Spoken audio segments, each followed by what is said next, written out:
પ્રસ્તુત છે પ્રાસંગિક. આજનો વિષય છે પંડિત દીનદયાળ ઉપાધ્યાય સ્મૃતિ દિન. સંપાદન અને પઠન કરી રહ્યા છે વિરલ રાણા.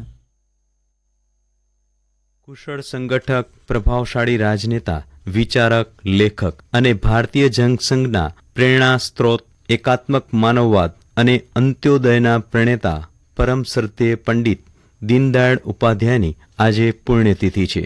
પંડિત દીનદયાળ ઉપાધ્યાયનો જન્મ મથુરાથી નજીકના ચંદ્રભાળ નામના ગામમાં 25 સપ્ટેમ્બર 1916ના રોજ એક સામાન્ય બ્રાહ્મણ પરિવારમાં જન્મ થયો હતો. તેમના પિતાનું નામ ભગવતી પ્રસાદ અને માતાનું નામ રામપ્યારી હતું.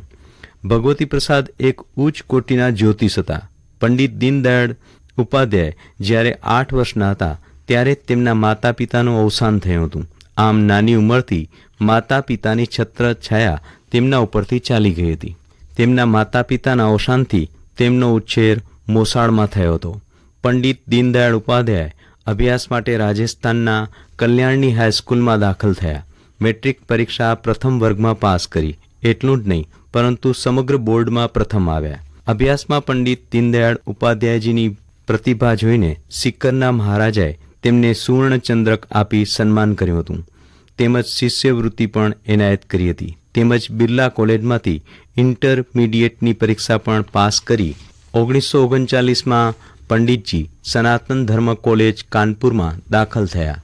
BA સ્નાતકની પરીક્ષા પાસ કરી અને તેઓ આગળના MAના અભ્યાસ માટે આગ્રાની સેન્ટ જ્હોન કોલેજમાં દાખલ થયા. પરંતુ આ સમયગાળામાં તેમની મામાની દીકરી ખૂબ બીમાર પડી હતી અને એના કારણે તેઓ MAની પરીક્ષા આપી શક્યા નહીં. પરંતુ તેમના મામા ઈચ્છતા હતા કે પંડિત દીનદયાળ ઉપાધ્યાય પ્રાદેશિક સિવિલ સેવાની પરીક્ષા આપે અને તેમણે સિવિલ સેવાની પરીક્ષા ખૂબ જ સફળતાપૂર્વક પાસ કરી. પરંતુ તેઓ સરકારી નોકરી કરવા ઈચ્છતા ન હતા. તેમની ઈચ્છા રાષ્ટ્રીય સ્વયંસેવક સંઘમાં જોડાઈ અને દેશ સેવા કરવાની હતી. તેમના પર રાષ્ટ્રીય સ્વયંસેવક સંઘના વિચારોનો જબરો પ્રભાવ પડ્યો. તેઓ ત્યારબાદ રાષ્ટ્રીય સ્વયંસેવક સંઘના સ્થાપક ડોક્ટર હેડગેવારને મળ્યા અને આજીવન રાષ્ટ્રીય સ્વયંસેવક સંઘમાં રહી દેશ સેવા કરવાનો વિચાર કર્યો. તેમણે રાષ્ટ્રીય સ્વયંસેવક સંઘની શાખાઓ ચલાવવાની શરૂ કરી અને આજીવન રાષ્ટ્રીય સ્વયંસેવક સંઘના સક્રિય કાર્યકર રહ્યા. પંડિત દીનદયાળ ઉપાધ્યાય પક્ષના પ્રચારક અને ભારતીય જનસંઘના બીજા મુખ્ય નેતા તરીકે તેમણે ખૂબ કામ કર્યું. પૂર્વ પ્રધાનમંત્રી અટલ બિહારી વાજપેયીએ તેમને શ્રદ્ધાંજલિ આપતા કહ્યું હતું કે પંડિત દીનદયાળ ઉપાધ્યાય સંસદ સભ્ય ન હતા પરંતુ સંસદ સભ્યોના નિર્માતા હતા. પંડિત દીનદયાળ ઉપાધ્યાયના મૃત્યુ પછી તેમના લેખોની એક પોલિટિકલ ડાયરીનું પ્રકાશન કરવામાં આવ્યું, જેની પ્રસ્તાવના ઉત્તર પ્રદેશના કોંગ્રેસના વરિષ્ઠ નેતા સંપૂર્ણાનંદે લખી હતી. તેમણે લખ્યું હતું કે સ્વર્ગીય દીનદયાળ ઉપાધ્યાયના એકાત્મક માનવવાદ એ વ્યક્તિના શારીરિક, માનસિક અને આધ્યાત્મિક એમ ત્રણેય પ્રકારનો વિકાસ કરનાર છે. ભારતના રાષ્ટ્રવાદના પ્રચાર માટે તેમણે અનેક સામયિકો શરૂ કર્યા હતા.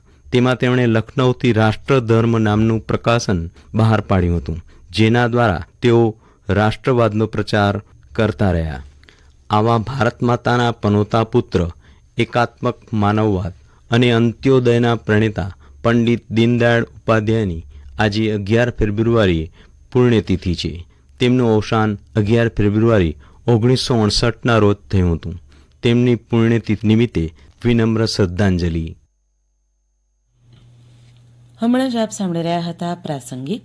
આજનો વિષય હતો પંડિત દીનદયાળ ઉપાધ્યાય સ્મૃતિ દિન.